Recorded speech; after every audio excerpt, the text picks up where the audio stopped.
அஸ்ஸலாமு அலைக்கும் ஃப்ரெண்ட்ஸ். இன்னைக்கு நானும் என்னோட 2 ஃப்ரெண்டும் பார்த்தீங்கன்னா பீச்சுக்கு போலான்னு பிளான் பண்ணோங்க. ஸோ காலையிலேயே ஒரு 7:30 மணிக்கு கிளம்பிட்டோம்னு வச்சுக்கோங்களேன். ஆனா எங்க நடக்குதுதான்னு தெரியல. ஸோ இதுதான் ஃபர்ஸ்ட் டைம் நாங்க எல்லாருமே இப்படி பிளான் பண்ணி கிளம்புனது. ஸோ பசங்க எல்லாரையுமே வீட்ல விட்டுட்டோம். ஸோ காலையிலேயே தூங்குற பசங்களை எழுப்ப வேண்டாம். ஏன்னா இன்னைக்கு சண்டே. ஸோ நாங்க கிளம்பிட்டோங்க. ஆனா எப்பவுமே எனக்கு தெரிஞ்ச அந்த ஐஜி ஆஃபீஸ் கிட்ட நடக்கும். லைட் ஹவுஸ் கிட்ட அங்க போயிட்டோம். அப்புறம் பார்த்தா அப்படியே நேர் ஆப்போசிட் இந்த சைடுன்னு சொல்லிட்டாங்க. இந்த எம்ஜிஆர் சமாதி அண்ணா சமாதி கிட்ட. ஸோ அங்கிருந்து பாத்தீங்கன்னா எல்லாரோடும் பிளாக் வேறையா.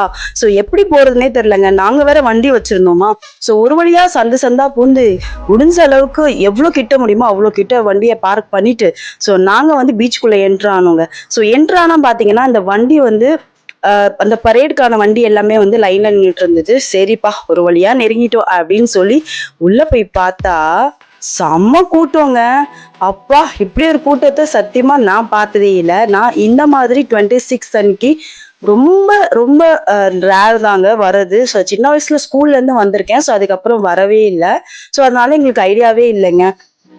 அப்புறம் தான் தெரிஞ்சது அந்த வெயில நாங்க போனது வேஸ்ட்ன்ட்டு. ஸோ நிறைய விஷயங்கள் மிஸ் பண்ணிட்டோம். ஒரு சில விஷயங்கள் மட்டும்தான் எங்களால பார்க்க முடிஞ்சுது. ஸோ அதுதான் நான் கேப்சர் பண்ணி உங்களுக்கு வீடியோல காட்டிட்டு இருக்கேங்க.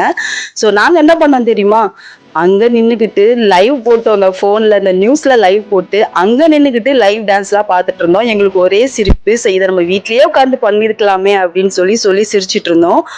அவ்வளோ வெயில நடந்து வந்ததுல பசிக்கவும் ஆரம்பிச்சிருச்சுங்க. ஸோ காலையில 7:30 மணிக்கு கிளம்பியிருந்தோம். ஸோ நாங்க 3 பேருமே பாத்தீங்கன்னா அங்க இருக்கிற ஒரு சூப்பரான ஹோட்டலுக்கு கிளம்பி போயாச்சு.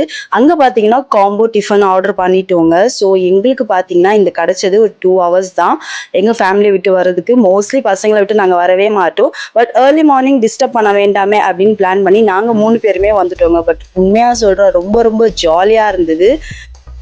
இந்த காம்போட பாத்தீங்கன்னா ஒரு சுட சுட காஃபியும் கொடுத்தாங்க. ஸோ அதையும் குடிச்சிட்டு அங்க இருந்து கிளம்பியாச்சுங்க. ஸோ போற வழியில பாத்தீங்கன்னா மறுபடியும் பசிக்க ஆரம்பிச்சிருச்சுங்க. ஸோ இங்க பாத்தீங்கன்னா வண்டியை நிறுத்திட்டு நாங்க ஃப்ரூட்ஸ் வாங்கி சாப்பிட்டுட்டு இருந்தோம். உண்மையா சொல்றோங்க, காலேஜ் டைம்ல ஸ்கூல் டைம்ல எவ்வளவு ஹாப்பியா இருந்ததோ அந்த அளவுக்கு நாங்க 3 பேரும் சேர்ந்து என்ஜாய் பண்ணோங்க. சீரியஸாவே டைம் போனதே தெரியல. அவ்வளோ சூப்பரா இருந்தது. எத்தனை பேர் இந்த மாதிரி நிறைய ஃப்ரெண்ட்ஷிப்லாம் மெயின்டைன் பண்றீங்க எனக்கு மறக்காம கமெண்ட் பண்ணி சொல்லுங்க. ஸோ நாங்க எல்லாருமே சூப்பரா சாப்பிட்டு அங்கேயே நின்று போட்டோஸ்லாம் எடுத்துட்டு என்ஜாய் பண்ணிட்டு இருந்தோங்க. இதுக்கப்புறம் பாத்தீங்கன்னா நாங்க 3 பேரும் சேர்ந்து பட்டினப்பாக்கம் ஃபிஷ் மார்க்கெட் தான் போயிருந்தோம். ஸோ அந்த vlog நெக்ஸ்ட் வீடியோல அப்லோட் பண்றேன். ஸோ இந்த வீடியோ பிடிச்சிருந்தா மறக்காம சப்ஸ்கிரைப் பண்ணிக்கோங்க. பாய்.